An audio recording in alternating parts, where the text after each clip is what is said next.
Une fillette de 8 ans court désespérément dans les couloirs d'un hôpital public, les larmes dévalant son visage et le cœur battant la chamade. Sa mère, une femme de ménage qui jongle avec 3 emplois, est hospitalisée dans un état critique. Elle a besoin d'une opération à cœur ouvert urgente qui coûte plus que ce qu'elle pourrait jamais économiser en toute une vie.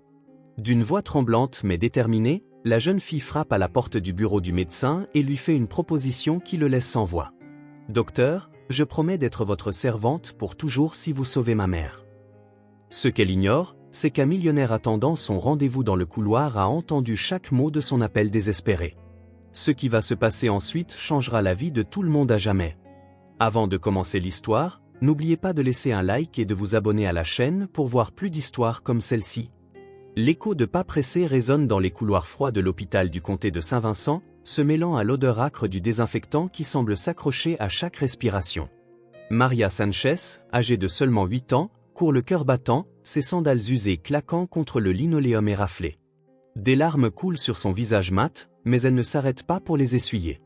Il n'y a pas de temps pour les larmes maintenant. « Docteur, docteur !» crie-t-elle, sa voix aiguë ricochant sur les murs verts de l'hôpital.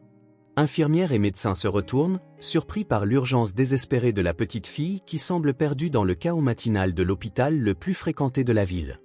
Maria connaît chaque couloir de cet endroit. Depuis 3 mois, elle vient ici chaque matin avant l'école, chaque après-midi après les cours et tous les week-ends. Sa mère, Consuelo, travaille comme femme de ménage à 3 endroits différents, tôt le matin à l'hôpital, l'après-midi dans une école privée d'un quartier huppé et la nuit pour une entreprise de nettoyage commercial. Ou plutôt, elle travaillait. Aujourd'hui, elle est une patiente au service du 2e étage, son cœur défaillant après des années de travail épuisant et de mauvaise alimentation. « Ma chérie, tu ne peux pas courir ici », dit une infirmière en essayant de l'attraper par le bras. Mais Maria l'esquive avec agilité, poursuivant sa quête désespérée. Elle sait exactement où trouver le docteur Henry Morgan, le chef du service de cardiologie. C'est lui qui décide qui vit et qui meurt dans cet hôpital. La porte de son bureau est entrouverte. Maria peut voir le docteur Morgan assis derrière un bureau encombré de papier, ses cheveux grisonnants reflétant la lumière froide des néons du plafond. Il est au téléphone, sa voix grave et fatiguée, la voix de quelqu'un qui a vu trop de tragédies. Maria frappe à la porte avec force, ses petits poings produisant un bruit sourd contre le bois. « Docteur, s'il vous plaît, je dois vous parler », crie-t-elle en poussant la porte pour faire irruption. Le médecin lève les yeux, surpris par l'intrusion. Il reconnaît immédiatement la fillette. C'est la fille de la femme de ménage, l'enfant qui attend toujours des nouvelles dans le couloir. « Maria, n'est-ce pas? Tu dois attendre dehors, ma chère. »« Je suis en pleine réunion importante, » dit-il en essayant d'être aimable mais ferme. Mais Maria ne bouge pas. Ses petites mains tremblent et elle s'essuie le nez avec le dos de sa main. « Docteur, ma maman va mourir si elle ne se fait pas opérer bientôt. L'infirmière a dit qu'il y a une liste d'attente de 6 mois, mais ma maman n'a pas 6 mois. » Elle s'affaiblit de jour en jour.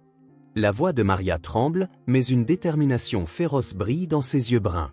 « Je sais que vous pouvez aider. Je vous ai vu sauver d'autres personnes. » Le docteur Morgan pose le téléphone, son expression s'adoucissant. Il a entendu de nombreux appels au secours. Mais il y a quelque chose dans la posture de cet enfant qui le touche profondément. Maria ne se contente pas de supplier.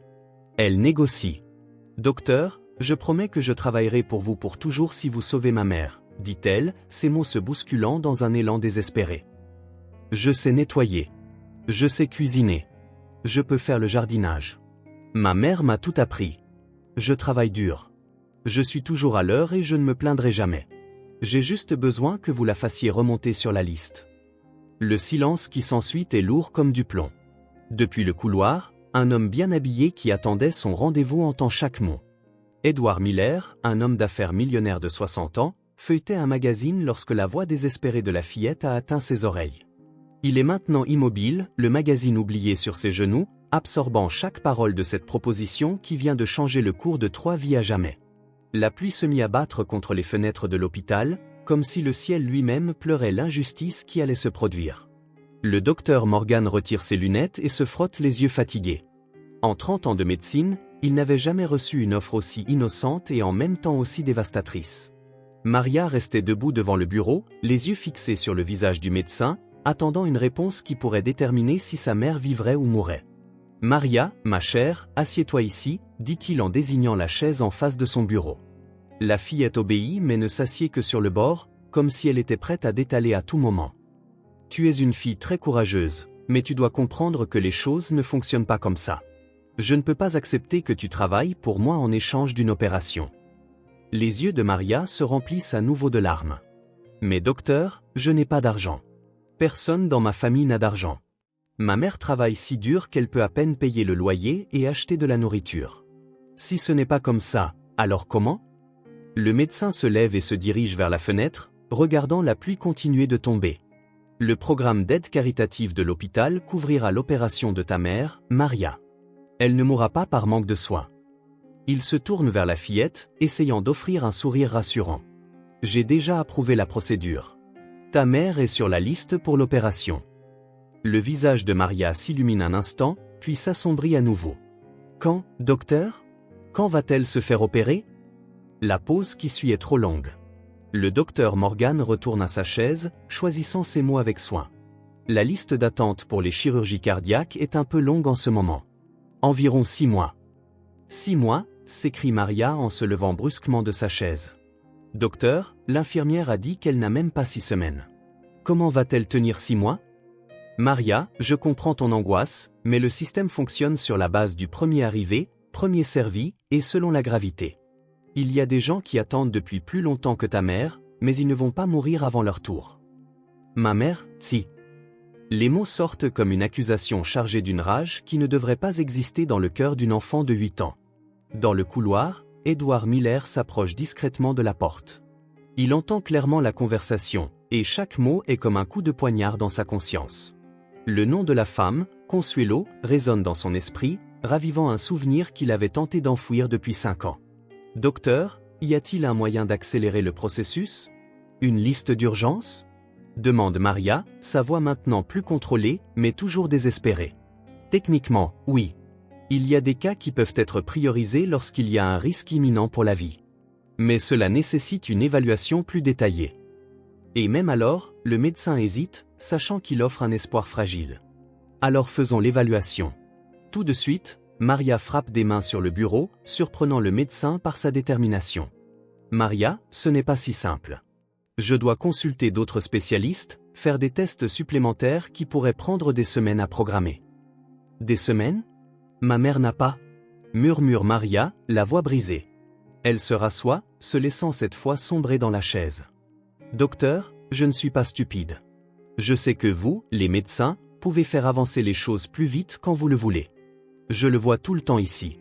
Des gens arrivent après nous et sont vus en premier. Le docteur Morgan devient mal à l'aise face à l'observation perçante de la fillette. Maria, l'hôpital suit des protocoles stricts. Des protocoles pour les pauvres, l'interrompt-elle, la voix remplie d'une amertume qui ne devrait pas appartenir à quelqu'un de si jeune. Ma mère nettoie cet hôpital tous les jours depuis 3 ans. Elle connaît chaque recoin, chaque chambre, chaque médecin. Elle me raconte comment vous traitez les gens différemment selon qui ils sont. Le silence qui suit est gênant. Le docteur Morgan sait que la fillette a raison, mais il ne peut pas l'admettre officiellement. Dans le couloir, Edward Miller ferme les yeux, se souvenant de Consuelo Sanchez, la femme de ménage qui avait été injustement licenciée d'une de ses entreprises il y a des années par un superviseur corrompu qui voulait embaucher sa propre nièce. Maria, je ferai ce que je peux pour accélérer le processus, dit finalement le médecin, mais tu dois comprendre qu'il y a des limites dans le système que je ne peux pas simplement ignorer. Maria se lève, essuyant ses larmes avec le dos de sa main. Docteur, si ma mère meurt sur votre liste d'attente, je m'assurerai que tout le monde dans cette ville sache que vous l'avez laissée mourir parce que nous sommes pauvres. Venant d'une enfant, la menace devrait paraître vide de sens, mais la manière dont Maria la formule persuade le médecin qu'elle est tout à fait capable de tenir sa promesse. Je n'abandonnerai pas ma mère, dit Maria en se dirigeant vers la porte. Si vous n'aidez pas, je trouverai un autre moyen. Elle quitte le bureau avec la même détermination qu'à son arrivée, laissant le docteur Morgan seul avec le poids de ses mots. Dehors, Edward Miller regarde la fillette s'éloigner dans le couloir, et une décision commence à se former dans son esprit. Edward Miller reste immobile dans le couloir pendant plusieurs minutes après que Maria a disparu de sa vue. Ses mains tremblent légèrement alors qu'il sort son téléphone de sa poche et annule son rendez-vous chez le médecin. Le contrôle de routine qui l'a amené ici ce matin lui semble insignifiant face au drame dont il vient d'être témoin. Consuelo Sanchez. Le nom résonne dans son esprit comme un fantôme d'un passé qu'il a tenté d'enterrer. Il y a 5 ans, elle travaillait de nuit comme femme de ménage dans le bâtiment administratif de Miller Construction, l'une de ses entreprises. Édouard restait rarement tard au bureau, mais à l'époque, il traversait un divorce difficile et préférait éviter la maison vide. Consuelo le saluait toujours avec un sourire sincère en nettoyant les couloirs. Elle travaillait avec une efficacité tranquille qu'Édouard admirait, ne se plaignant jamais, même lorsqu'elle trouvait le bureau dans un état déplorable après de longues réunions. Un soir, il l'a trouvée en larmes dans la salle de pause, essayant de cacher ses pleurs tout en passant la serpillière. « Est-ce que tout va bien ?» avait-il demandé, embarrassé de l'avoir surprise dans un moment si vulnérable. « Je suis désolé, monsieur Miller. Je ne devrais pas pleurer au travail, » avait-elle répondu rapidement, s'essuyant les yeux sur la manche de son uniforme. « Nous pleurons tous parfois. Que s'est-il passé ?» Consuelo hésita, mais quelque chose dans la gentillesse sincère de son patron la poussa à se confier. « Ma fille est à l'hôpital. Une pneumonie. Elle n'a que 3 ans, et les médecins disent qu'elle a besoin de médicaments que notre assurance ne couvre pas. J'essaie d'économiser de l'argent. » Édouard n'a pas réfléchi à 2 fois. Il a sorti son portefeuille et lui a donné l'argent nécessaire pour les médicaments. « Ce n'est pas un prêt. C'est une prime pour votre travail exemplaire. »« Monsieur Miller, je ne peux pas accepter ça. »« Si, vous le pouvez. Et je veux que vous preniez quelques jours de congé pour vous occuper de votre fille. Nous nous arrangerons. » La semaine suivante, quand Édouard est retourné au bureau, Consuelo avait été licenciée. Le superviseur, Roger Campos, a expliqué qu'elle avait manqué trop de jours et que son rendement avait baissé. Édouard a remis en question la décision, mais Roger a insisté sur le fait qu'il avait déjà engagé un remplaçant, sa nièce, qui avait désespérément besoin d'un emploi. Édouard, occupé par ses problèmes personnels et les pressions d'autres entreprises, n'a pas enquêté davantage. Il a signé les papiers de licenciement et est passé à autre chose, supposant que Roger savait ce qu'il faisait. Ce n'est que des mois plus tard qu'il a découvert que le superviseur avait menti sur les absences de Consuelo et que le licenciement était une manœuvre pour favoriser sa famille. Le temps qu'Édouard confronte enfin Roger, l'homme avait déjà été muté dans un autre département et Consuelo avait disparu. Il a essayé de la retrouver pour lui proposer de reprendre son poste, mais elle avait déménagé sans laisser d'adresse. La culpabilité l'a tourmentée pendant des semaines, mais elle s'est progressivement estompée au milieu de ses nombreuses responsabilités professionnelles. Maintenant, debout dans le couloir de l'hôpital, Édouard se souvient de chaque détail de cette époque. La fillette qui vient de quitter le bureau, Maria, doit être la même enfant qui était malade il y a 5 ans. La même enfant qu'il avait involontairement aidé à sauver en lui donnant de l'argent pour ses médicaments. Et maintenant, le destin avait ramené la mère et la fille dans sa vie au moment le plus critique. « Monsieur, vous sentez-vous bien ?» Une infirmière s'approche, préoccupée par la pâleur soudaine de l'homme bien habillé. « Je vais bien, merci », répond Édouard, mais sa voix semble lointaine. « Connaissez-vous la famille Sanchez ? La mère est une patiente au 2e étage. Consuelo Sanchez. Oui, je la connais. C'est une de nos femmes de ménage. Où elle l'était, jusqu'à ce qu'elle tombe malade. Pourquoi demandez-vous ? Avez-vous son adresse, ses coordonnées ? L'infirmière fronce les sourcils. Monsieur, je ne peux pas donner les informations personnelles des patients. C'est contre la politique de l'hôpital. Édouard hoche la tête, compréhensif. Bien sûr, je suis désolé. C'est juste, je la connais d'il y a longtemps. Elle a travaillé pour moi. Oh, alors vous savez à quel point elle est travailleuse. C'est dommage ce qui lui arrive. Et cette petite fille, Maria, est si courageuse. Ici tous les jours, s'occupant de sa mère comme si elle était une adulte. La situation est-elle grave ? Très. Son cœur lâche rapidement. Sans l'opération ? L'infirmière s'interrompt, réalisant qu'elle en dit trop. Désolé, je ne devrais pas discuter de ça. Édouard la remercie et s'éloigne, son esprit travaillant furieusement. Il a des ressources, des contacts, de l'influence. Il pourrait régler la situation de l'opération avec quelques appels téléphoniques, mais quelque chose l'empêche d'agir immédiatement. Le souvenir de l'expression blessée sur le visage de Consuelo lorsqu'elle a été injustement licenciée. Il doit faire plus que simplement payer pour une opération. Il doit réparer un tort qu'il a laissé se produire. Il doit trouver un moyen d'aider sans paraître condescendant. Un moyen de restaurer la dignité qui a été enlevée à cette famille. Se dirigeant vers l'ascenseur, Édouard prend une décision.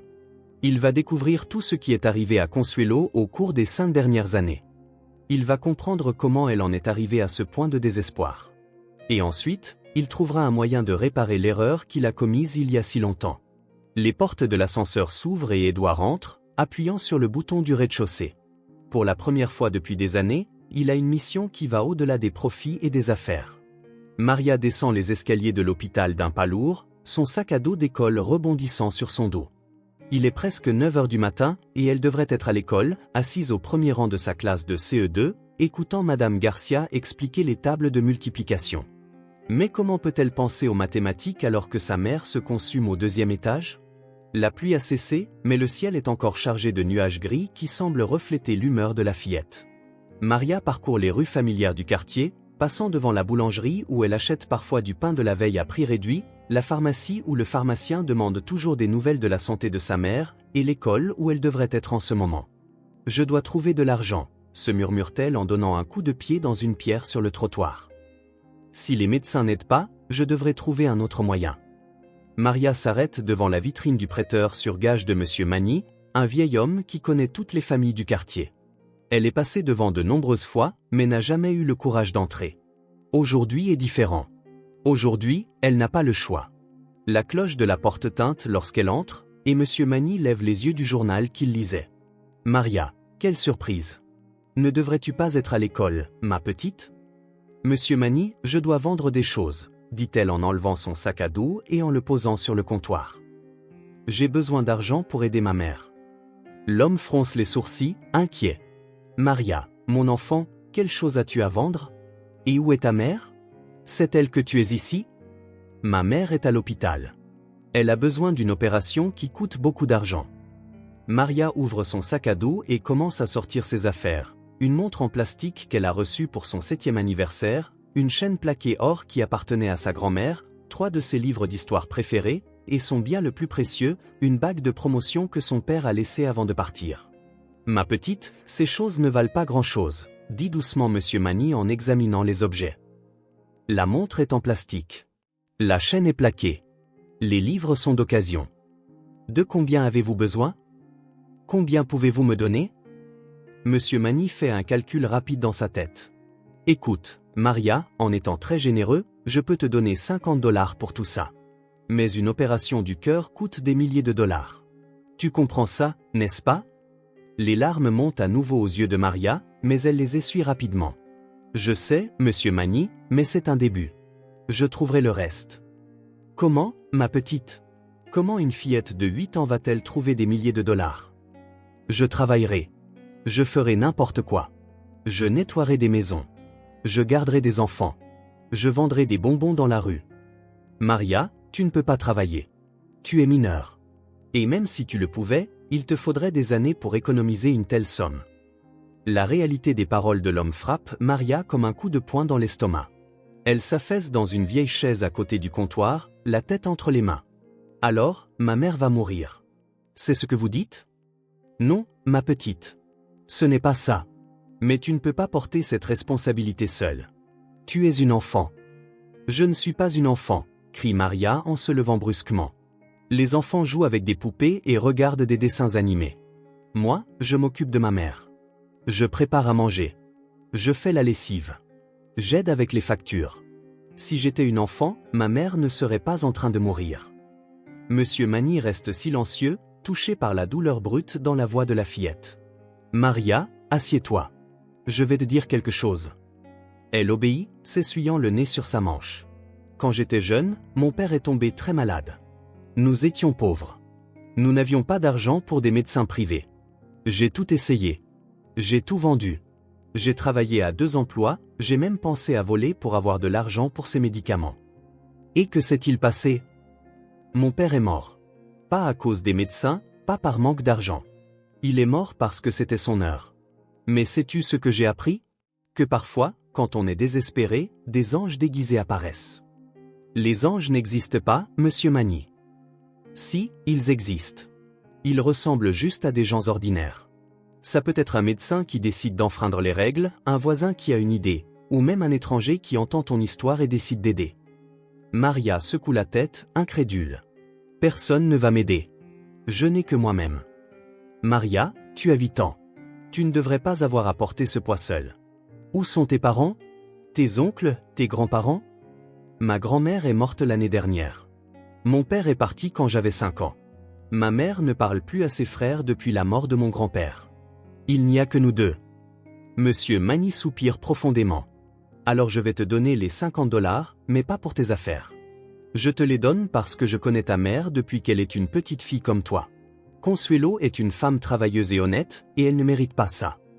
Merci, monsieur Magny. Je promets de vous rembourser. Tu n'as pas à me rembourser, ma petite. Mais promets-moi une chose. Quoi? Promets-moi que tu accepteras l'aide quand elle viendra. Parfois, l'orgueil peut être plus dangereux que la pauvreté. Maria prend l'argent, le fourre dans son sac à dos et se dirige vers la porte. Je vous le promets, monsieur Magny. Mais d'abord, je vais essayer de résoudre ça moi-même. Elle quitte la boutique avec $50 en poche et le poids du monde sur les épaules.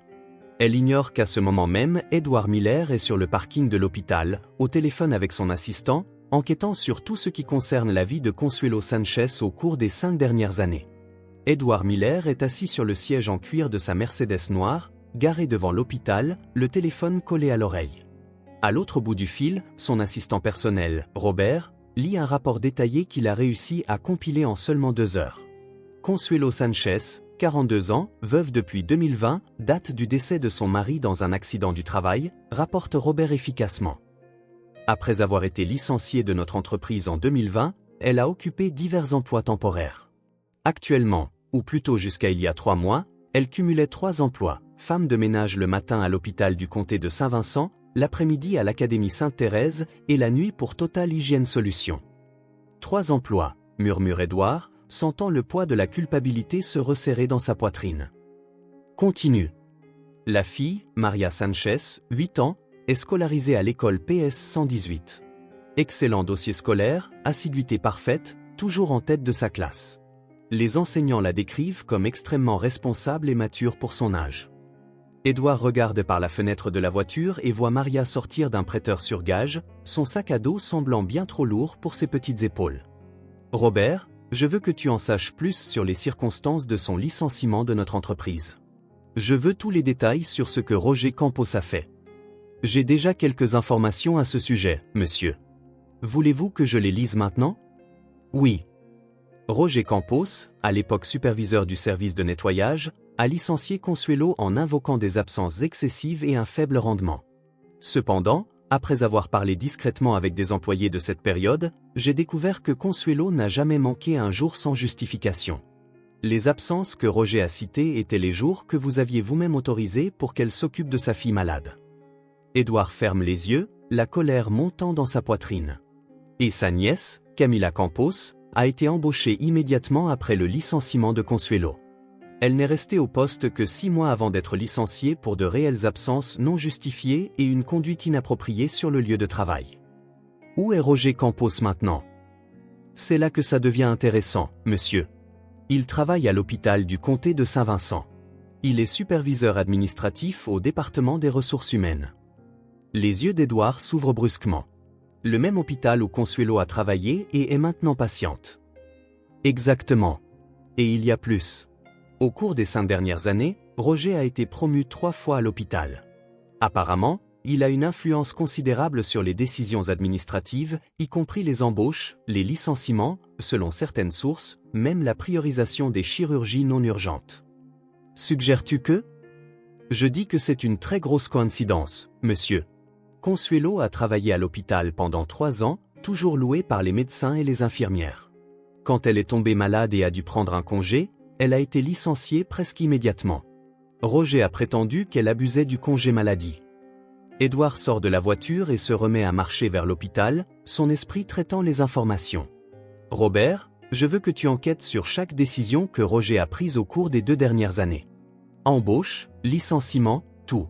Et je veux des informations sur les critères que l'hôpital utilise pour prioriser les chirurgies. Je suis déjà dessus, monsieur, mais je dois vous avertir que certaines de ces informations peuvent être confidentielles. Utilise toutes les ressources nécessaires. Engage des enquêteurs privés, des avocats, tout ce qu'il faudra. Je veux savoir s'il y a un système de corruption dans cet hôpital. Édouard rentre à nouveau dans le hall de l'hôpital, observant le flux de médecins, d'infirmières et de patients.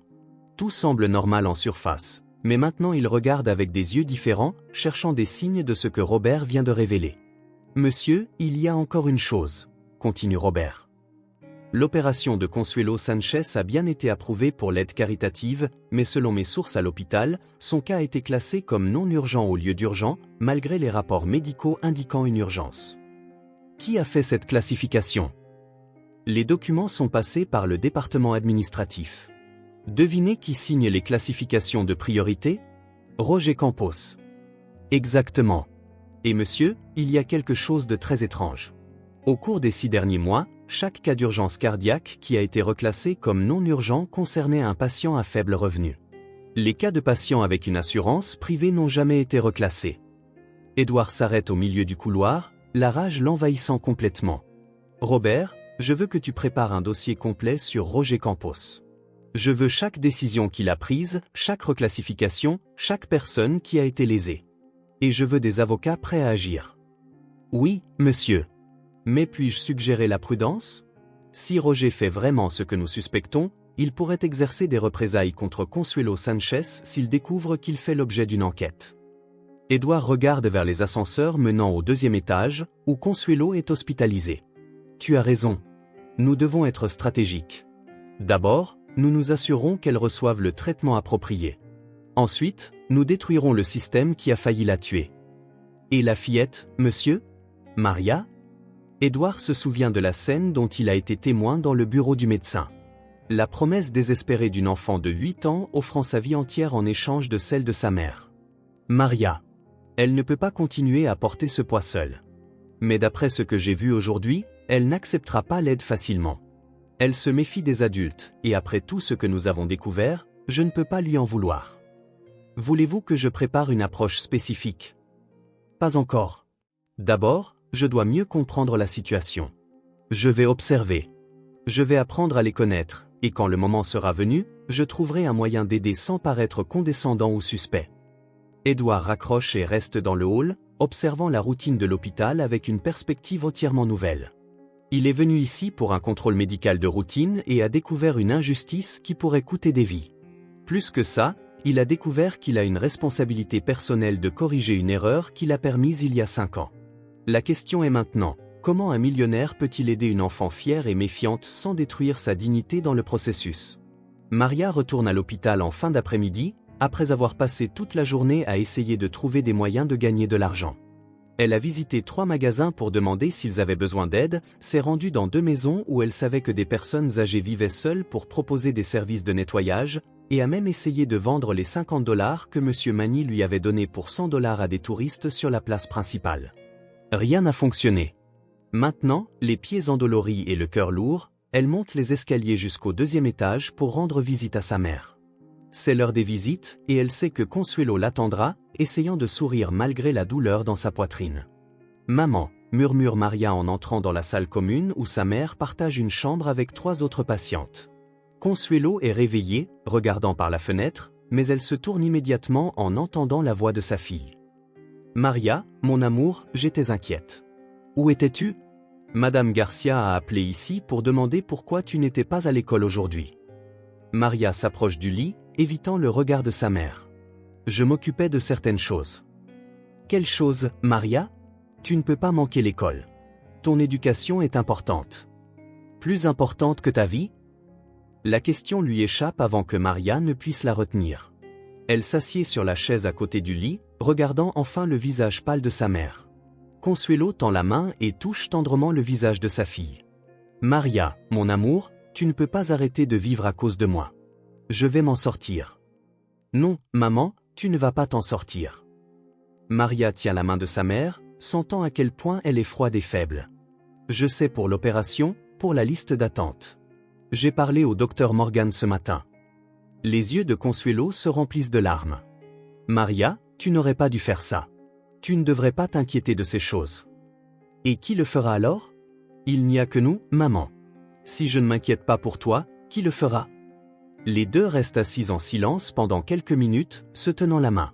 Consuelo sait que sa fille a raison, mais elle ne peut pas accepter qu'une enfant de 8 ans doive porter un tel fardeau. Maman, j'ai essayé de trouver de l'argent aujourd'hui, confesse Maria. J'ai vendu des choses à Monsieur Mani. J'ai demandé si quelqu'un avait besoin d'aide pour le nettoyage ou le babysitting. Mais personne ne veut embaucher une enfant. Maria, tu ne peux pas. Si, je peux. Je sais travailler. Tu m'as tout appris. Comment nettoyer une maison, comment cuisiner, comment prendre soin des choses. Je peux travailler pour payer ton opération. Non, Maria. Je ne veux pas que tu grandisses trop vite à cause de moi.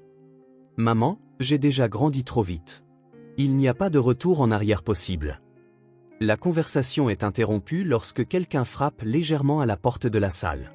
Une infirmière entre, suivie d'un homme bien habillé que Maria reconnaît immédiatement. C'est le même homme qui était dans le couloir quand elle a parlé au docteur Morgan. Madame Sanchez, dit l'infirmière, ce monsieur aimerait vous parler, si ça ne vous dérange pas. Consuelo fronce les sourcils, confuse. Je ne connais pas cet homme. Édouard s'approche du lit, chapeau à la main, visiblement nerveux. En fait, Madame Sanchez, nous nous sommes déjà rencontrés. Mon nom est Édouard Miller. Vous avez travaillé pour moi il y a quelques années, chez Miller Construction. Le visage de Consuelo se transforme instantanément. La reconnaissance, puis la confusion, puis une pointe de colère brille dans ses yeux. Monsieur Miller, que faites-vous ici? Maria regarde alternativement sa mère et l'homme, sentant la tension dans l'air. Maman, tu connais cet homme? Oui, répond Édouard avant que Consuelo ne puisse parler. Et je lui dois de très grandes excuses. Pas besoin d'excuses, dit Consuelo, la voix froide. Vous n'avez rien fait de mal. C'était juste les affaires. Non, Madame Sanchez. Ce n'était pas juste les affaires. C'était une injustice, et je l'ai laissé se produire. Maria regarde sa mère, voyant des larmes se former dans ses yeux. Maman, que s'est-il passé? Édouard tire une chaise et s'assoit, maintenant une distance respectueuse. Maria, puis-je expliquer? Non, interrompt Consuelo. Monsieur Miller, j'apprécie la visite, mais je ne veux pas parler du passé. Pas maintenant, Madame Sanchez. Je suis au courant de votre situation, de l'opération dont vous avez besoin, de la liste d'attente. Et je sais que je peux aider. Maria se lève brusquement. Nous n'avons pas besoin de votre aide. Maria, murmure Consuelo. Non, maman. Tu m'as toujours dit de ne jamais accepter la charité de personne, de toujours garder notre dignité, quoi qu'il arrive. Édouard regarde la fillette, voyant la même détermination féroce qu'il a observée dans le bureau du médecin. Maria, ce n'est pas de la charité. C'est la justice. La justice, comment? Votre mère a été injustement licenciée de mon entreprise. J'aurais dû mieux enquêter à l'époque. J'aurais dû l'empêcher. Maintenant, je peux corriger cette erreur. 5 ans plus tard, Maria croise les bras, défiante. Où étiez-vous quand ma mère mourait de faim en cherchant du travail? Où étiez-vous quand elle a dû prendre 3 emplois pour payer le loyer? Où étiez-vous quand j'ai dû apprendre à cuisiner parce qu'elle rentrait trop tard le soir, trop fatiguée pour préparer à manger? Chacune des questions de Maria est comme un coup de poignard dans le cœur d'Édouard. Tu as raison. Je n'étais pas là quand vous aviez besoin de moi. Mais je suis là maintenant. Et pourquoi devrions-nous vous faire confiance? La question reste en suspens, lourde et provocante. Consuelo regarde sa fille avec fierté et tristesse. Fierté pour la force et la dignité de la fillette. Tristesse parce qu'elle a dû développer tant de méfiance à un si jeune âge. Édouard prend une profonde inspiration. Parce que, Maria, j'ai fait une terrible erreur il y a 5 ans et je ne peux pas vivre avec ça sur ma conscience en sachant que je peux faire quelque chose maintenant. Et parce que je t'ai vu ce matin offrir ta vie entière pour sauver ta mère. Un enfant ne devrait pas avoir à faire ce genre d'offre. Maria le regarde longuement, étudiant son visage, cherchant des signes de mensonge ou de manipulation. Et que voulez-vous exactement en retour? La question surprend Édouard. Rien, Maria. Je ne veux rien en retour. Tout le monde veut quelque chose en retour. Toujours. Le silence qui suit n'est rompu que par le bourdonnement lointain de l'hôpital. Édouard réalise que gagner la confiance de cette fillette sera bien plus difficile que de simplement payer pour une opération. La conversation tendue dans la salle est brusquement interrompue lorsque Roger Campos entre dans la pièce sans frapper, un porte-bloc à la main et un faux sourire qui ne trompe personne. Édouard le reconnaît immédiatement et sa mâchoire se crispe. Madame Sanchez, dit Roger en ignorant complètement Édouard et Maria. Je dois vous parler de votre statut d'employé. Comme vous le savez, le congé maladie a une date d'expiration et nous devons régulariser certains documents. Consuelo essaie de se redresser dans le lit, clairement mal à l'aise en présence de l'homme. Monsieur Campos, j'ai remis tous les documents médicaux la semaine dernière. Oui, mais des irrégularités sont apparues, interrompt Roger, ses yeux se posant enfin sur Édouard. Désolé, je n'avais pas réalisé que vous aviez un visiteur. Peut-être devrions-nous parler en privé.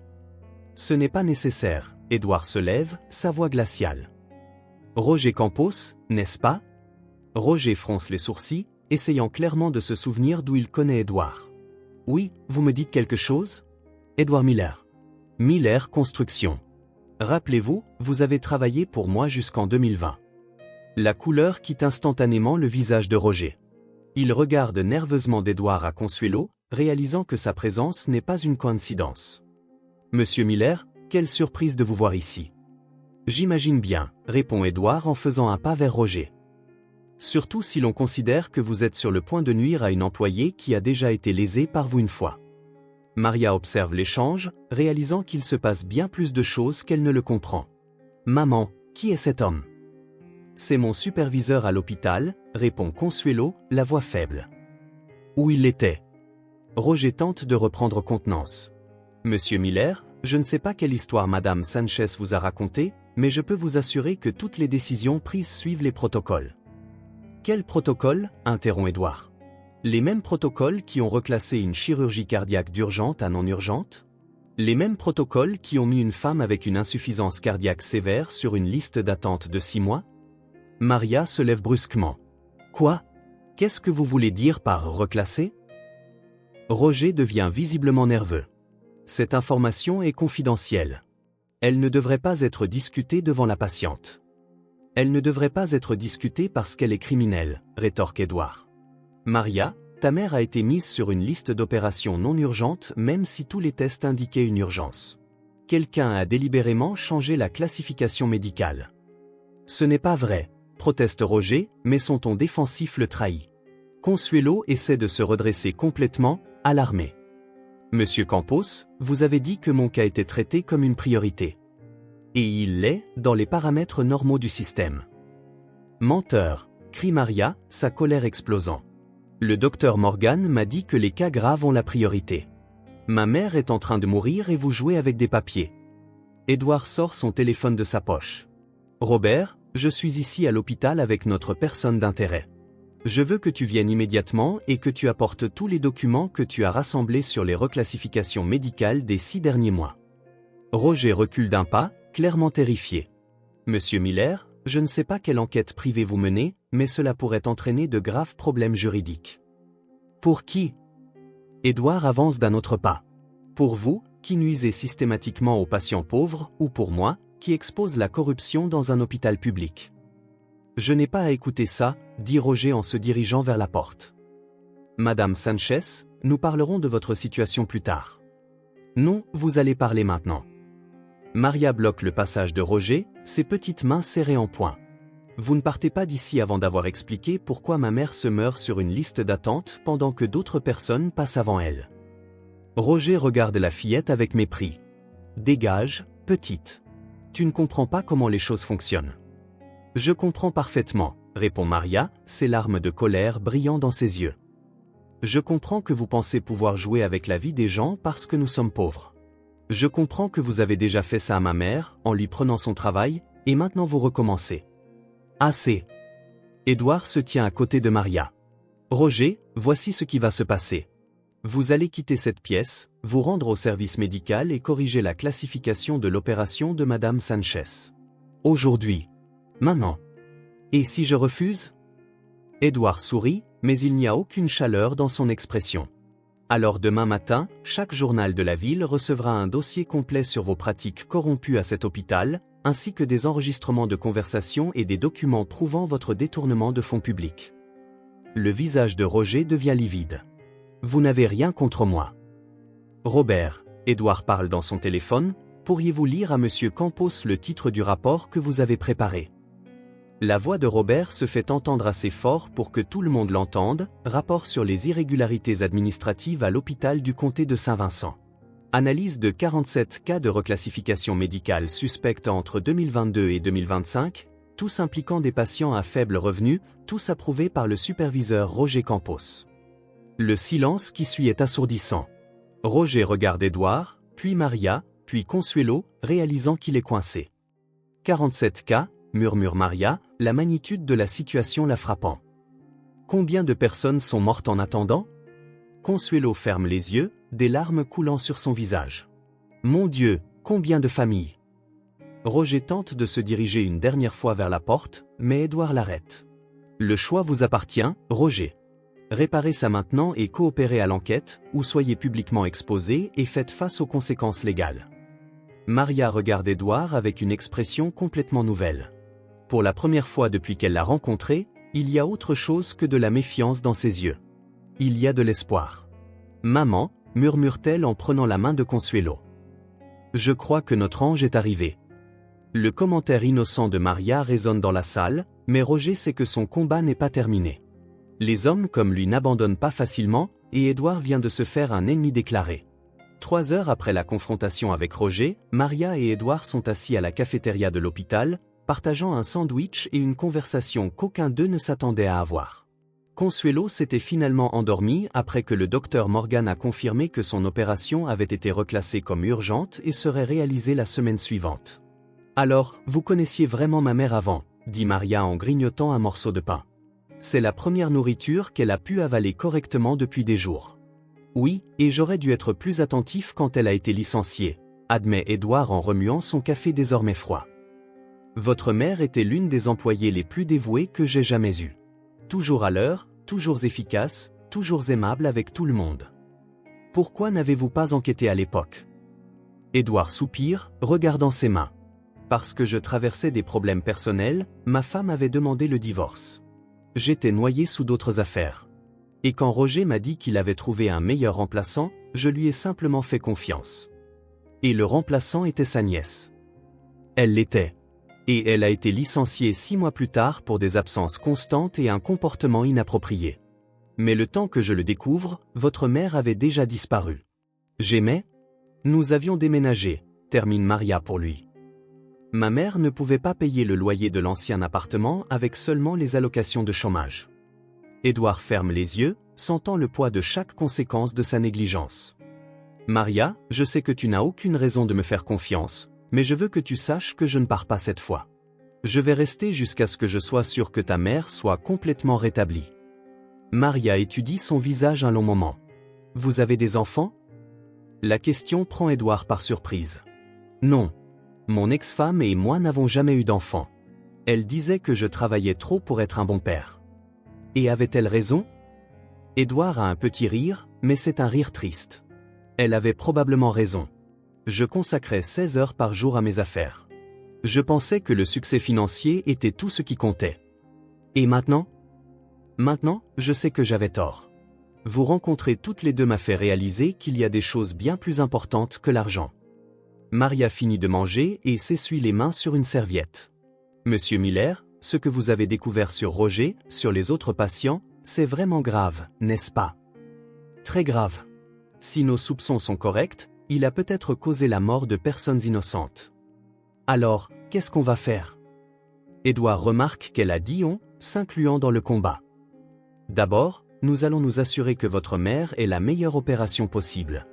Ensuite, nous allons exposer tout le système pour que d'autres familles ne vivent pas ce que vous avez vécu. Est-ce que ça va être dangereux? Ça pourrait l'être. Les gens corrompus n'aiment pas être exposés.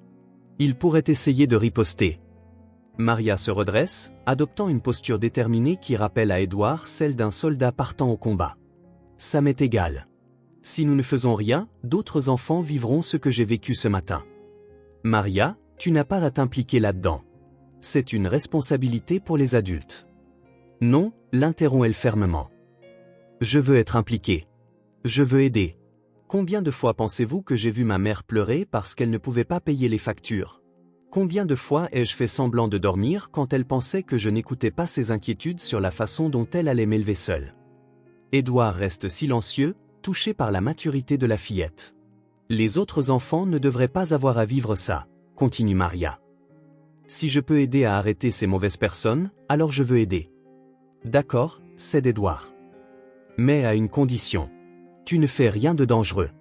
Rien qui pourrait te mettre en danger. Marché conclu. Mais je veux tout savoir. Je ne veux pas être traité comme une enfant qui ne comprend rien. Édouard tend la main à Maria. Partenaire. Maria regarde la main tendue, puis le visage d'Édouard. Pour la première fois depuis des années, elle voit un adulte qui n'essaie pas de la protéger avec des mensonges ou des demi-vérités. Quelqu'un qui la traite comme une personne capable de comprendre des situations difficiles. Partenaire, dit-elle en lui serrant la main. À ce moment, le téléphone d'Édouard sonne. C'est Robert. Monsieur, nous avons un problème. La voix de l'assistant est tendue. Roger Campos n'a pas seulement corrigé la classification de l'opération de Madame Sanchez. Il a également transféré plusieurs autres patients de la liste d'urgence vers différents hôpitaux, invoquant un surpeuplement. Et monsieur, 3 des cas que nous enquêtions sont décédés la semaine dernière. Édouard pâlit. Il intensifie le système. Il semble que oui. Et il y a plus. Nos enquêteurs ont découvert que Roger a des liens avec des administrateurs dans d'autres hôpitaux gérés par la ville. Cela pourrait être bien plus grand que nous ne le pensions. Maria, qui a réussi à entendre une partie de la conversation, attrape le bras d'Édouard. Qu'est-ce que ça veut dire ? Édouard raccroche et la regarde avec une expression grave. Ça veut dire que nous avons découvert quelque chose de bien pire que de la simple corruption. Il pourrait s'agir d'un système organisé impliquant plusieurs hôpitaux. Et maintenant ? Maintenant, la guerre a vraiment commencé. Et Roger sait que nous sommes sur sa piste. Maria se lève de sa chaise, une détermination féroce brillant dans ses yeux. Alors, nous ferions mieux de nous préparer à nous battre. Édouard regarde la fillette de 8 ans qui vient de devenir son allié dans la lutte contre un système corrompu qui a failli tuer sa mère. Il ne sait pas s'il doit être fier ou inquiet de son courage. Maria, dit-il doucement. Es-tu sûr de vouloir faire ça ? Je suis absolument sûr, répond-elle. Ma mère m'a toujours appris que quand on voit une injustice, on a 2 choix, se taire et être complice, ou se battre et être un héros. Je choisis de me battre. Le lendemain matin, Maria arrive à l'hôpital plus tôt que d'habitude. Elle a un plan dont elle n'a pas parlé à Édouard. Elle veut enquêter par elle-même. Elle connaît chaque couloir, chaque chambre, chaque employé de cet endroit. Elle peut découvrir des choses qu'un riche homme d'affaires ne pourrait jamais savoir. Bonjour, Maria, la salue Madame Gable, la plus ancienne femme de ménage de l'hôpital. Ta mère va mieux aujourd'hui ? Oui, merci, répond Maria, mais elle ne s'arrête pas de marcher. Elle est en mission. Maria sait que Roger arrive toujours tôt et va directement à son bureau au 3e étage. Ce qu'il ne sait pas, c'est qu'il y a un petit placard de concierge à côté de son bureau.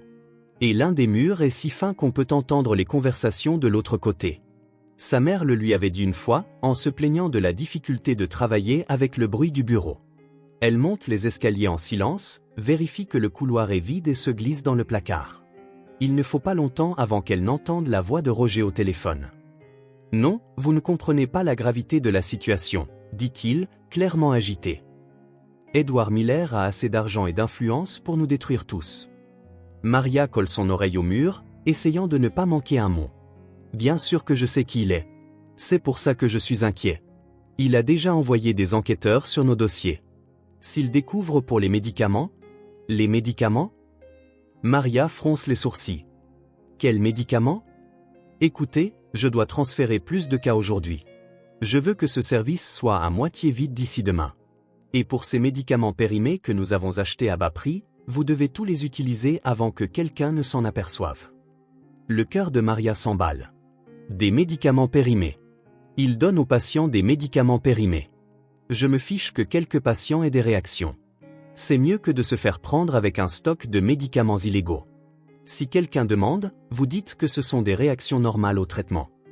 Maria se couvre la bouche avec ses mains pour ne pas crier. Ils ne se contentent pas de retarder les opérations. Ils empoisonnent les gens. Et pour la fille Sanchez ? Oui, la fille de la femme de ménage. Elle met son nez là où elle ne devrait pas. Hier, elle se promenait dans l'hôpital en posant des questions.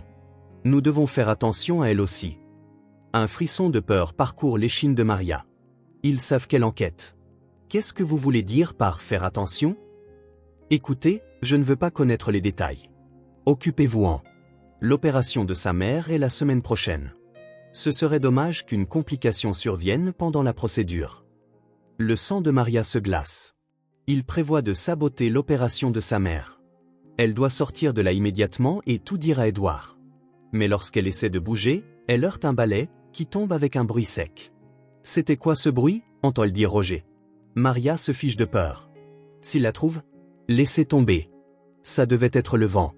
Comme je le disais, j'ai besoin que vous accélériez tout.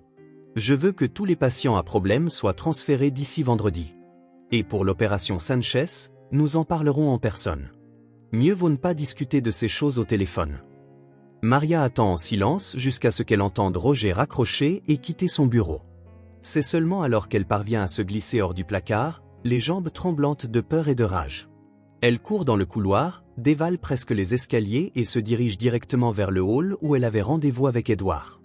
Il n'est pas encore arrivé, mais elle ne peut pas attendre. Elle attrape le téléphone public et compose le numéro qu'il lui a donné la veille. « Eve, c'est moi, Maria. Je dois vous parler d'urgence. »« Maria, que s'est-il passé? Tu vas bien? » ?»« Je ne vais pas bien. J'ai découvert quelque chose de terrible. Ils ne se contentent pas de retarder les opérations. Ils utilisent des médicaments périmés sur les patients. Et ils prévoient quelque chose contre ma mère pendant son opération. Calme-toi, Maria. Où es-tu? Au téléphone public dans le hall de l'hôpital. Je me suis caché près du bureau de Roger et je l'ai entendu au téléphone. Edouard, ils savent que j'enquête. Il a dit que je mettais mon nez là où il ne fallait pas. Maria, écoute attentivement. Quitte l'hôpital tout de suite. Rentre directement chez toi et reste jusqu'à ce que j'arrive. Ne parle de ça à personne d'autre. Mais ma mère? Ta mère est en sécurité pour l'instant. L'opération est la semaine prochaine. Mais tu dois sortir de là maintenant. Il pourrait te faire quelque chose. Maria regarde autour d'elle et voit Roger descendre les escaliers, ses yeux balayant le hall comme s'il cherchait quelque chose ou quelqu'un. Edouard, il est là. Il me cherche. Maria, y a-t-il une sortie de secours de l'hôpital près de la buanderie? Oui, il y en a une. Prends ce chemin. Maintenant. J'envoie Robert te chercher. Il sera dans une BMW noire garée dans la rue derrière dans 5 minutes. Maria raccroche et essaie de marcher naturellement vers l'arrière de l'hôpital. Mais en passant devant la réception, elle entend Roger l'appeler « Maria ». Maria Sanchez. Elle ne se retourne pas. Elle accélère le pas, faisant semblant de ne pas avoir entendu. « Maria, je dois te parler de ta mère. » Maintenant, elle n'a plus le choix. Si elle courait, il saurait qu'elle a découvert quelque chose. Si elle s'arrêtait pour parler, elle pourrait ne pas s'en sortir. Maria s'arrête et se retourne lentement, essayant de paraître comme une enfant innocente. « Bonjour, monsieur Campos. Qu'y a-t-il? Où étais-tu à l'instant? Un employé a dit qu'il t'avait vu au 3e étage. Je cherchais les toilettes. Je me suis perdu, ment-elle, surprise par le naturel de sa propre voix. Roger l'étudie avec suspicion. Maria, tu es une fille très intelligente. Trop intelligente pour ton propre bien. La menace dans son ton est claire. Maria sent son cœur battre à tout rompre, mais elle maintient son expression innocente. Je ne comprends pas, monsieur Campos. Si, tu comprends. Et je veux que tu saches que je t'observe. Tout ce qui arrivera à ta mère pendant l'opération, eh bien, les accidents arrivent dans les hôpitaux. Le masque était enfin tombé. Roger ne faisait plus semblant d'être gentil. Maria le regarde avec tout le courage qu'elle peut rassembler. Ma mère ira bien, et vous ne ferez de mal à personne d'autre. On verra bien, Roger arbore un sourire froid. On verra bien. Maria parvient à atteindre la sortie de secours de l'hôpital sans être suivie, mais ses mains tremblent quand elle voit la BMW noire garée exactement là où Edouard l'avait dit. Robert sort de la voiture et s'approche d'elle avec précaution. « Maria, je suis Robert, l'assistant de Monsieur Miller. Il m'a envoyé te chercher. » Maria regarde l'homme en costume, toujours méfiante. « Comment savoir que vous êtes vraiment qui vous dites être ?» Robert sourit, impressionné par la prudence de la fillette. « Monsieur Miller a dit que tu demanderais ça. Il m'a dit de te dire que vous aviez conclu un marché hier. Vous vous êtes serré la main et tu l'as appelé ton partenaire. » Maria se détend un peu. « D'accord, mais où est Edouard? Il s'occupe de questions urgentes liées à ce que tu as découvert. Nous allons dans un endroit sûr où vous pourrez parler sans être dérangé. Pendant le trajet en voiture, Maria raconte à Robert tout ce qu'elle a entendu et il enregistre chaque mot sur son téléphone. Quand ils arrivent au bureau d'Edouard, un gratte-ciel au mur de verre au centre-ville, Maria est stupéfaite par la taille et l'élégance de l'endroit. Maria. Edouard se lève de son bureau à son entrée. Tu vas bien? Tu n'as pas été blessé? Je vais bien, mais j'ai très peur pour ma mère, répond-elle en s'enfonçant dans un fauteuil plus grand que son lit à la maison. Raconte-moi tout à nouveau. Chaque détail dont tu te souviens. Maria répète tout ce qu'elle a entendu et Edouard note chaque mot. Quand elle a fini, il reste silencieux quelques minutes, traitant l'information.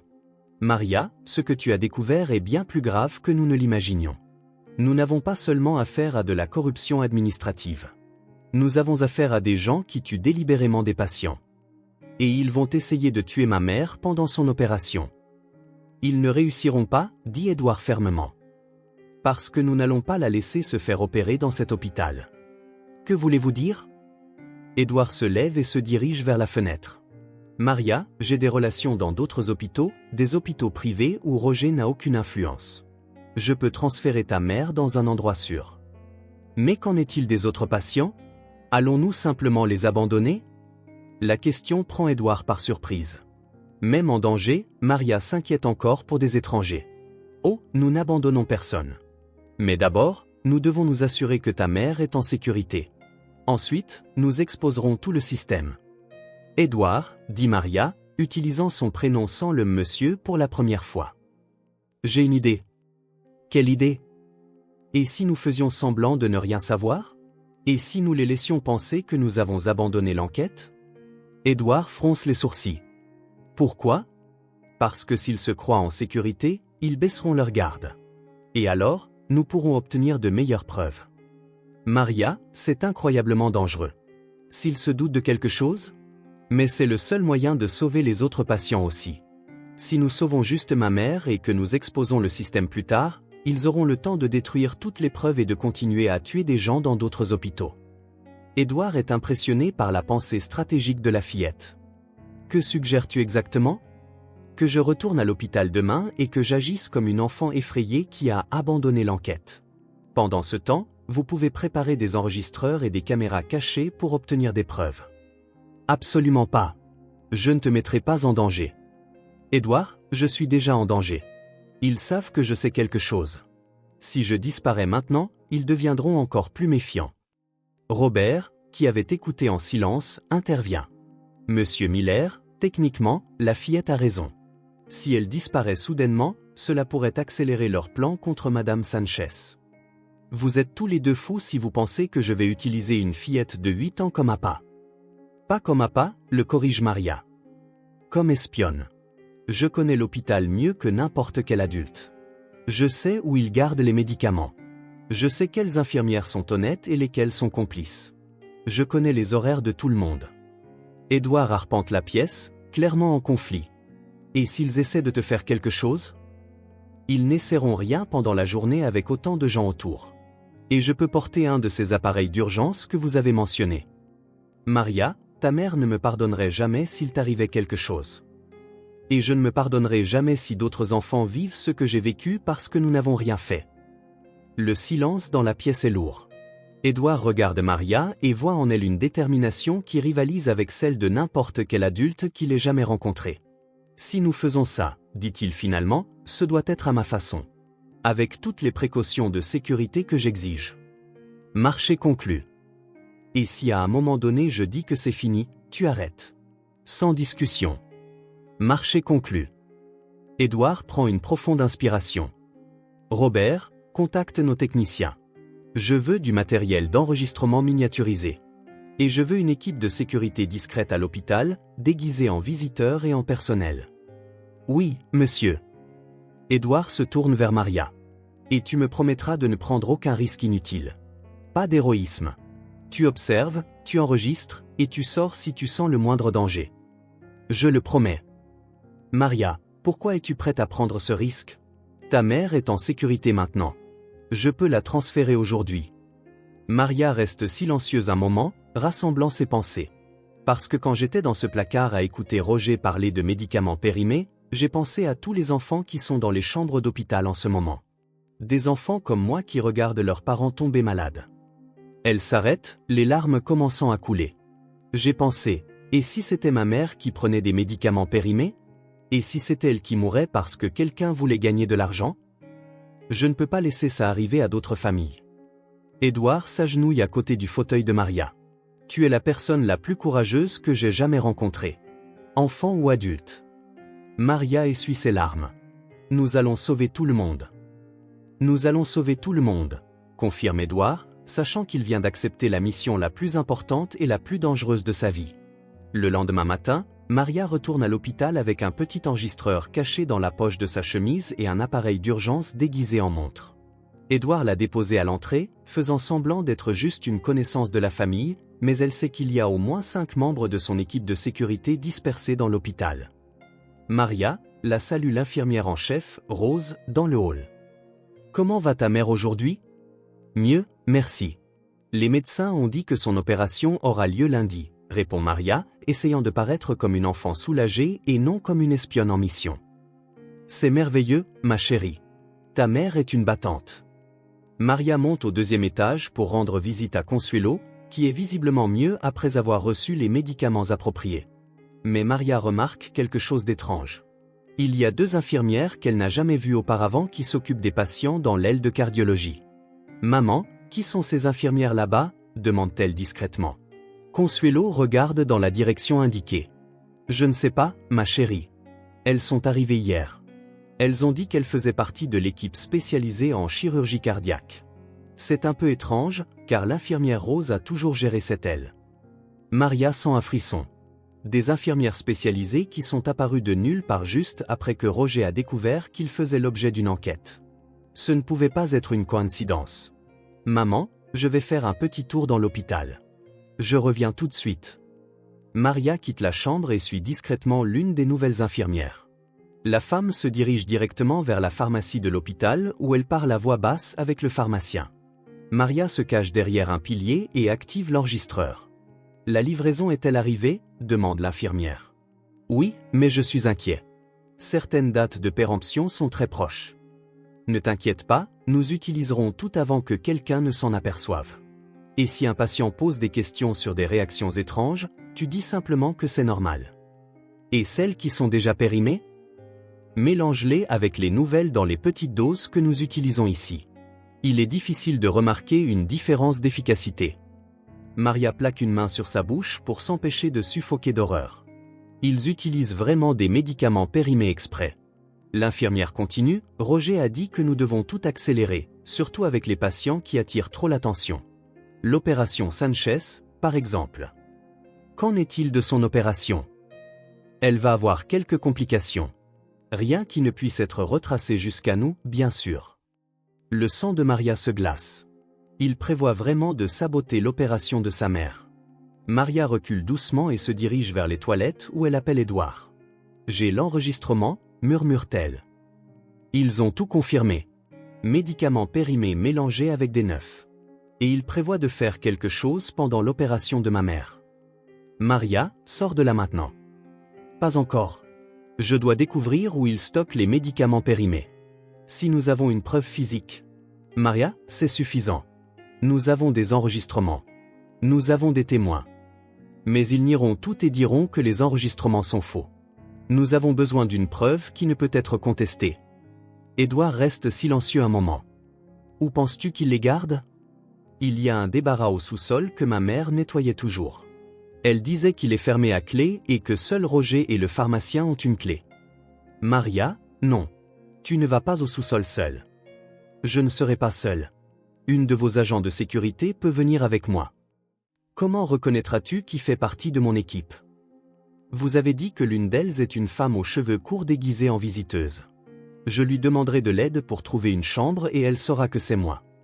Édouard soupire, sachant que Maria ne reculera pas. D'accord, mais tu entres là-dedans, tu prends un échantillon des médicaments périmés et tu pars immédiatement. Pas d'enquête supplémentaire. Marché conclu. Maria quitte les toilettes et cherche la femme aux cheveux courts qu'Édouard a décrite. Elle la trouve près de la réception, regardant un morceau de papier comme si elle était perdue. Excusez-moi, s'approche Maria. Vous cherchez quelqu'un? La femme la regarde et comprend immédiatement. Oui. Je cherche la salle où ils gardent les médicaments spéciaux. Je peux vous montrer le chemin. Les deux se rendent à l'ascenseur et descendent au sous-sol. Le couloir est plus sombre et plus silencieux que le reste de l'hôpital. Maria conduit l'agente de sécurité à une porte marquée « Stockage, accès restreint ». La porte est verrouillée, murmure l'agente. Maria sourit. Ma mère m'a appris quelques trucs utiles. Elle sort une épingle à cheveux de sa coiffure, à la surprise de l'agente, crochette la serrure simple en moins d'une minute. Où as-tu appris à faire ça? Ma mère a travaillé comme femme de ménage dans beaucoup d'endroits. Parfois, les clés se perdaient et elle devait improviser. Elles entrent dans le débarras et allument les lampes de poche de leur téléphone. Ce qu'elles voient les horrifie. Des dizaines de boîtes de médicaments avec des dates de péremption datant de mois, voire d'années. Mon Dieu, murmure l'agente. Certains d'entre eux ont expiré en 2022. Maria prend quelques boîtes et lit les étiquettes. Médicaments pour le cœur. Pilules pour la tension artérielle. Antibiotiques. Ils tuent les gens lentement. L'agente prend des échantillons de plusieurs boîtes différentes, photographie tout et place les preuves dans un sac spécial. D'accord, maintenant partons. Mais alors qu'elles atteignent la porte, elles entendent des voix dans le couloir. Je suis sûr d'avoir verrouillé cette portière, dit une voix d'homme. C'est le pharmacien. Et je suis sûr d'avoir vu cette fille fouiner là où elle ne devrait pas, répond une autre voix. C'est Roger. Maria et l'agente échangent un regard. Elles sont piégées. Y a-t-il une autre sortie? Murmure l'agente. Maria réfléchit rapidement. Il y a une sortie de secours qui mène au parking des employés, mais elle est de l'autre côté du débarras. Les voix se rapprochent. Elles doivent bouger maintenant ou elles seront découvertes. Maria, murmure l'agente. Quoi qu'il arrive, tu restes derrière moi. Compris? Maria hoche la tête. Mais au fond d'elle, elle sait que si elles sont découvertes, ce ne sera pas seulement sa sécurité qui sera en jeu. Ce sera la vie de sa mère et la vie de tous les autres patients innocents de l'hôpital. Maria et l'agente de sécurité se déplacent silencieusement vers la sortie de secours au fond du débarras, mais le bruit de la porte principale qui se déverrouille les fige sur place. Roger entre en premier, suivi du pharmacien et de la fausse infirmière que Maria avait entendue plus tôt. Je le savais, dit Roger, sa voix empreinte d'une fureur froide. Et je savais que cette petite fouineuse mettait son nez là où elle ne devait pas. Maria et l'agente se cachent derrière des piles de boîtes, mais le débarras est trop petit pour s'y cacher longtemps. Roger, si quelqu'un découvre que nous sommes ici, commence nerveusement le pharmacien. Personne ne le découvrira, surtout après que nous aurons résolu le problème de la famille Sanchez une bonne fois pour toutes. L'agente murmure à l'oreille de Maria, quand je donnerai le signal, tu cours vers la sortie de secours et ne regarde pas en arrière. Mais Maria secoue la tête. Je ne vous laisserai pas seul. Maria Sanchez, crie soudain Roger. Je sais que tu es ici. Sors de ta cachette. L'agente prend une décision rapide. Elle active discrètement une balise d'urgence et murmure « Edouard, nous sommes au sous-sol. Situation critique. » Très bien, continue Roger, marchant entre les piles de boîtes. Si tu ne sors pas, je m'assurerai que l'opération de ta mère demain ait quelques accidents inattendus. La menace directe contre sa mère fait perdre son sang-froid à Maria. Elle se lève de sa cachette, les yeux flamboyants de colère. Vous ne toucherez pas un cheveu de ma mère. Maria, non. L'agente essaie de la tirer en arrière, mais il est trop tard. Roger sourit froidement. Ah, enfin. Et qui est ta petite amie? Une autre détective privée de ton riche parrain? L'agente se révèle également, se plaçant entre Maria et les trois criminels. Je fais partie de l'équipe de sécurité d'Edouard Miller. Et vous êtes encerclés. Roger rit. Encerclés? Par qui? Nous sommes dans un sous-sol d'hôpital. Personne ne vient ici. À ce moment, Maria se souvient de quelque chose que sa mère lui a toujours dit. Quand tu es acculé, utilise ton intelligence, pas ta force. Monsieur Campos, dit-elle, forçant sa voix à paraître calme. Voulez-vous savoir ce que j'ai découvert d'autre? Maria, ne dis rien, murmure l'agente. Mais Maria ignore l'avertissement. Je sais pour les autres hôpitaux. Je sais pour les médecins que vous soudoyez. Je sais pour les familles qui ont perdu des proches à cause de vos médicaments périmés. Le visage de Roger pâlit. Tu ne sais rien. Je sais pour une madame Fernandez qui est morte à l'hôpital Saint-Joseph après avoir pris des antibiotiques périmés. Je sais pour un monsieur Silva qui a eu des complications cardiaques à l'hôpital central général après avoir reçu des médicaments contaminés. Maria invente des noms, mais le regard coupable sur le visage de Roger confirme que sa stratégie a fait mouche. « Comment connais-tu ces noms ?» demande le pharmacien, clairement terrifié. « Parce que je ne suis pas juste une enfant curieuse », bluffe Maria avec conviction. « Je fais partie d'une enquête beaucoup plus vaste. Et tout ce que vous dites ou faites ici est enregistré et diffusé en direct. » Maria lève le poing, montrant la montre qu'Edouard lui a donnée. Cet appareil n'est pas seulement un bouton d'urgence. C'est une caméra qui diffuse tout aux avocats d'Edouard et à la police. « C'est un mensonge, » dit Roger, mais sa voix tremble. « Vraiment ? Pourquoi ne pas tester ? Faites-moi quelque chose, à moi ou à ma mère, et voyez ce qui se passe. » Le bluff de Maria fonctionne. Les trois criminels se regardent, incertains. À ce moment, le téléphone de Roger sonne. Il répond nerveusement. « Roger, tu as vu les nouvelles ?» crie une voix à l'autre bout du fil, assez fort pour que tout le monde entende. Les fédéraux font des descentes dans tous les hôpitaux de la ville.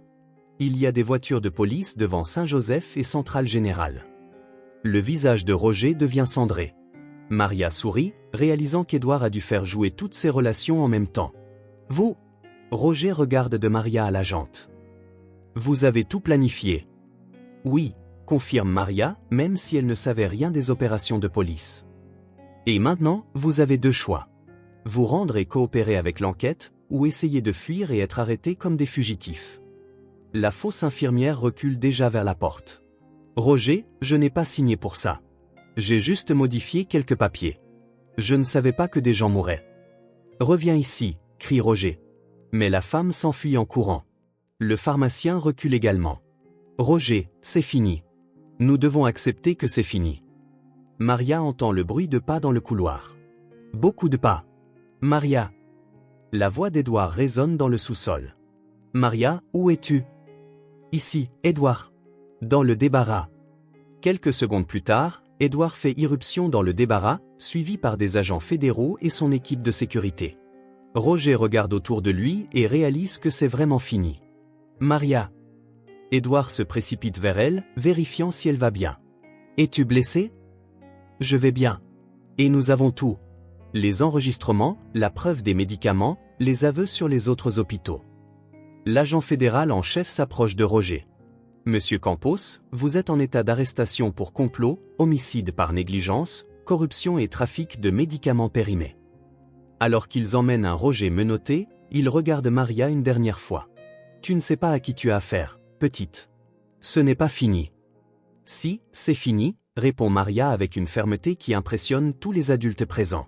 « Parce que maintenant, tout le monde sait qui vous êtes. » Edouard s'agenouille à côté de Maria. « Tu as été incroyablement courageuse et incroyablement imprudente. » « Mais ça a marché. »« Ça a marché », confirme-t-il en la serrant dans ses bras. « Maintenant, occupons-nous de ta mère et de tous les autres patients qui ont été lésés par ce système. » Maria regarde les boîtes de médicaments périmés qui sont collectées comme preuve et sent, pour la première fois depuis des mois, que sa mère est vraiment en sécurité.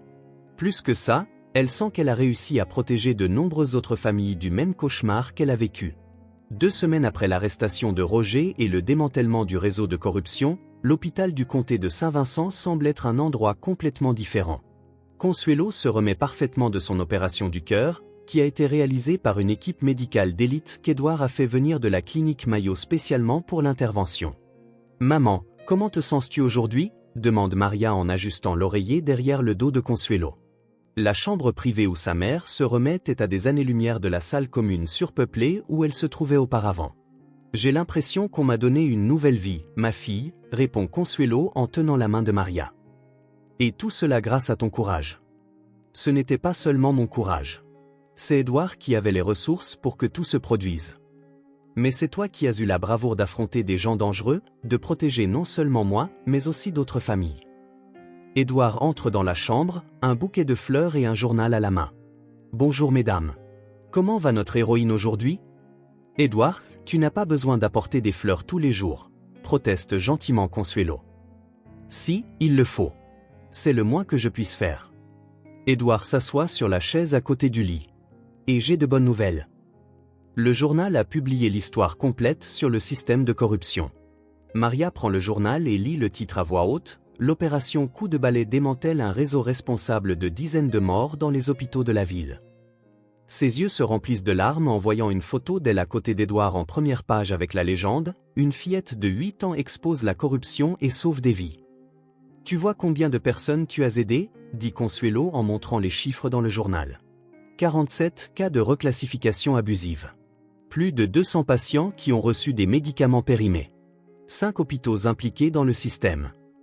Et le plus important, ajoute Edouard, 15 personnes ont déjà été arrêtées, y compris des médecins, des administrateurs et des fournisseurs corrompus. Maria continue de lire. Écoutez ça, maman. L'enquête a abouti à la création d'un nouveau protocole de transparence pour les hôpitaux publics, qui sera mis en œuvre dans tout l'État. Le protocole, nommé Loi Maria Sanchez, exige un audit indépendant mensuel des médicaments et des chirurgies non urgentes. Ils ont donné ton nom à la loi, demande Consuelo, ému. C'était l'idée du gouverneur, explique Edouard. Il a dit, une enfant qui a eu le courage de se dresser contre un système corrompu mérite qu'on se souvienne d'elle pour toujours. Maria reste silencieuse un moment, traitant l'information. Edouard, est-ce que ça veut dire que d'autres enfants n'auront pas à vivre ce que j'ai vécu? Exactement. Et il y a plus. Un fonds d'urgence pour les chirurgies urgentes a été créé, financé par des chefs d'entreprise qui ont été émus par ton histoire. Aucune famille n'aura plus à attendre 6 mois pour une opération du cœur d'urgence. Consuelo essuie les larmes de ses yeux. Maria, te rends-tu compte de ce que tu as accompli? Tu ne m'as pas seulement sauvé. Tu as sauvé des milliers de personnes que tu ne connais même pas. Nous les avons sauvées, corrige Maria. Moi, toi, Edouard, et tous les médecins honnêtes qui nous ont aidés. Le docteur Morgan entre dans la chambre pour faire le contrôle quotidien de Consuelo. Bonjour tout le monde. Comment va ma patiente préférée? Docteur, quand ma mère pourra-t-elle rentrer à la maison? Demande Maria. Si elle continue de se rétablir à ce rythme, peut-être d'ici la fin de la semaine, répond-il en vérifiant les signes vitaux de Consuelo. Son cœur répond parfaitement au traitement. Et pourra-t-elle travailler normalement? Avec quelques limitations initiales, mais oui. En fait, j'ai une proposition pour vous aussi. Edouard sourit. Laissez-moi deviner. Est-ce à propos de ce dont nous avons discuté hier? Exactement. Maria, que dirais-tu si ta mère venait travailler ici à l'hôpital, mais cette fois comme superviseur du personnel de nettoyage, avec un salaire équitable, une assurance maladie complète et un horaire qui lui permet de t'emmener à l'école et de venir te chercher tous les jours? Maria regarde sa mère, qui est abasourdie. Maman, ça veut dire que tu n'auras plus besoin de 3 emplois? Ça veut dire qu'elle travaillera 8 heures par jour, aura ses week-ends de congé et gagnera plus qu'avec ses 3 emplois réunis, ajoute Edouard. Mais pourquoi faites-vous ça? Demande Consuelo. J'ai déjà causé assez de problèmes. Madame Sanchez, dit doucement le docteur Morgan. Vous n'avez causé aucun problème. Au contraire, votre fille a aidé à nettoyer cet hôpital. Maintenant, nous voulons des personnes intègres qui travaillent ici. Maria serre sa mère dans ses bras. Dis oui, maman. Alors tu pourras t'occuper de moi correctement et je pourrai t'aider à t'occuper de l'hôpital. Aider comment? Demande Edouard, curieux. En créant un programme pour les enfants dont les parents sont patients. Pour leur apprendre à ne pas abandonner, à demander de l'aide quand ils en ont besoin, à comprendre qu'ils ne sont pas seuls. Edouard est ému par l'idée. Maria, c'est brillant. Tu veux dire que tu veux aider d'autres enfants qui sont dans la même situation que toi? Oui. Parce que je sais à quel point c'est terrible de se sentir seul et sans espoir. Si je peux empêcher d'autres enfants de ressentir ça, alors c'est réglé, dit le docteur Morgan. Consuelo Sanchez, superviseur du personnel de nettoyage, et Maria Sanchez, notre plus jeune consultante en soutien aux crises familiales. Consultante, rit Maria. C'est un travail pour les adultes. Tu as prouvé que l'âge ne détermine ni la sagesse ni le courage, répond Edouard. Et qui de mieux pour aider des enfants effrayés que quelqu'un qui a vécu la même expérience et qui a gagné? Consuelo tient les mains de Maria et d'Edouard. Comment pourrais-je jamais vous remercier d'avoir complètement changé nos vies? Vous l'avez déjà fait, dit Edouard. En m'apprenant que la vraie richesse n'est pas dans l'argent, mais dans la capacité à faire une différence dans la vie des gens. Maria regarde par la fenêtre de la chambre, observant l'agitation normale de l'hôpital, sachant que c'est maintenant un endroit sûr pour toutes les familles qui ont besoin d'aide. Pour la première fois depuis des mois, elle se sent vraiment comme une enfant. Une enfant qui peut jouer, étudier et rêver, sachant que sa mère est en sécurité et qu'ensemble, elles ont construit quelque chose de bien plus grand qu'elle n'aurait jamais imaginé. 6 mois après ce matin froid et désespéré où Maria courait dans les couloirs de l'hôpital en offrant sa vie entière pour sauver sa mère, elle parcourt à nouveau ces mêmes couloirs. Mais cette fois, il n'y a pas de désespoir dans ses pas. Il y a un but. Maria, il y a une nouvelle famille au service 3, l'informe l'infirmière Rose. Une fillette de 7 ans dont le père a besoin d'une opération urgente. Elle a très peur. J'y vais, répond Maria en ajustant le petit badge d'identification qu'elle porte sur sa poitrine, programme de soutien familial Maria Sanchez. Maria frappe légèrement à la porte de la salle et voit une petite fille assise à côté du lit d'un homme qui dort, clairement sous sédatif. L'enfant a les mêmes yeux rouges et tachés de larmes que Maria a eu pendant si longtemps. « Salut », dit doucement Maria en s'asseyant sur une chaise à côté de la fillette. « Je m'appelle Maria. Comment t'appelles-tu » ? « Julia », murmure la fillette, sans quitter son père des yeux. « Julia, ton papa est malade » ? « Oui. Le docteur a dit qu'il a besoin d'une opération du cœur, mais je ne comprends pas vraiment ce qui se passe. » Maria sourit tendrement. « Tu veux que je t'explique ? Je connais beaucoup de choses sur les opérations du cœur. » « Vraiment ? Mais tu es une enfant comme moi. » « Oui. Mais il y a 6 mois, c'est ma mère qui était dans ce lit, ayant besoin de la même opération que ton papa. » Julia regarde enfin Maria, intéressée. « Et que lui est-il arrivé ? » Elle a eu l'opération et elle a complètement guéri. Aujourd'hui, elle travaille ici à l'hôpital, aidant à s'assurer que tout fonctionne bien. « Mais aviez-vous de l'argent pour payer l'opération ? » Maria secoue la tête. « Nous n'avions pas d'argent du tout. Il n'y avait que nous deux. Comme vous deux. Mais sais-tu ce que j'ai appris ? » « Quoi ? » ?»« J'ai appris que quand tu fais face à quelque chose de très difficile, tu n'as pas à y faire face seul. Il y a toujours quelqu'un prêt à aider, même quand on a l'impression que non. » Julia s'essuie le nez sur sa manche. « Ma tante a dit que tout irait bien. Mais je l'ai vue pleurer au téléphone hier. Je ne pense pas qu'elle ait de l'argent non plus. »« Julia, je peux te dire un secret ?» La fillette hoche la tête. « Quand ma mère était malade, j'ai proposé d'être la servante du docteur pour toujours s'il la sauvait. J'étais si désespéré. Je pensais que je devais échanger toute ma vie contre la sienne. Est-ce que ça a marché ? Ça n'a pas été nécessaire. Parce qu'un ange déguisé est apparu et nous a aidés. Et sais-tu quoi d'autre ? Il m'a appris qu'accepter de l'aide n'est pas une faiblesse. C'est intelligent. » À ce moment, Édouard entre dans la salle, un ours en peluche à la main et un sourire chaleureux. « Maria, je t'ai trouvé. Et qui est cette jeune demoiselle ? » « Édouard, voici Julia. »« Julia, voici Édouard. C'est mon ange déguisé. » Édouard rit et offre l'ours en peluche à Julia. « Bonjour, Julia. J'ai entendu dire que ton père a besoin d'une opération. » Julia prend l'ours timidement. « Oui. Mais nous n'avons pas d'argent. »« Heureusement que vous n'en avez pas besoin, » répond Édouard. « Depuis que Maria m'a appris le courage et la justice, nous avons créé un fonds spécial pour les familles comme la vôtre. Ton père aura l'opération et ça ne vous coûtera rien. »« Vraiment ? » demande Julia, les yeux remplis d'espoir. « Vraiment, » confirme Maria. « Et je vais rester ici avec toi pendant tout le processus en t'expliquant tout ce qui se passe.